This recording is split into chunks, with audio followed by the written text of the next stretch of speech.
बिछवे में देवरा कसैया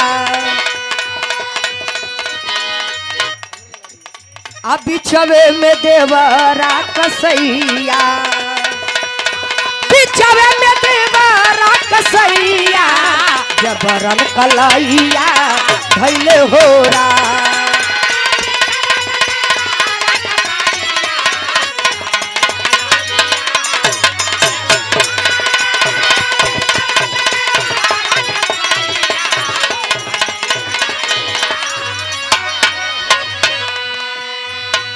आये हपार हमरो मड़ैया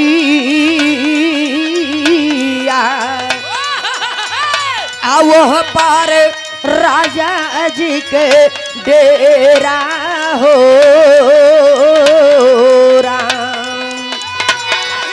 आये हपार हमरो मड़ैया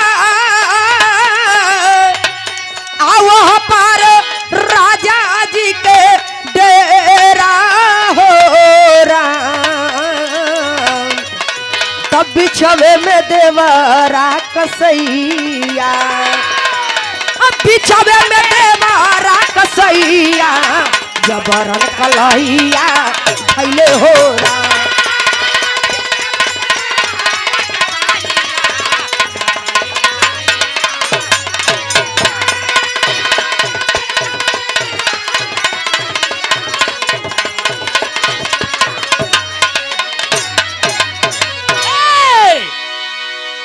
बहुत धुन तराना हो गया टाइम भी बड़ा कमे मिलल है अब बहुत बढ़िया गीत आप लोग सुन ली सब है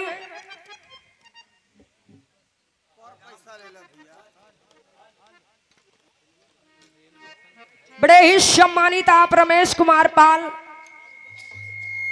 पैगंबरपुर महागांव की धरती से 51 रुपए का पुरस्कार और ये लल्लू पाल शाहपुर की धरती से 51 रुपए का पुरस्कार भैया लोगन के बहुत बहुत प्रणाम। बहुत सुंदर गीत आप लोग सुन ली कि आखिर में गया जिला का नाम कैसे पड़ल। बहुत बढ़िया गीत सुन ली आप लोग। तो आइए गो जो ने उपलक्ष्य में कार्यक्रम भयल बा तो स्वामी जगन्नाथ महाराज जी के एक चर्चा हो जाए।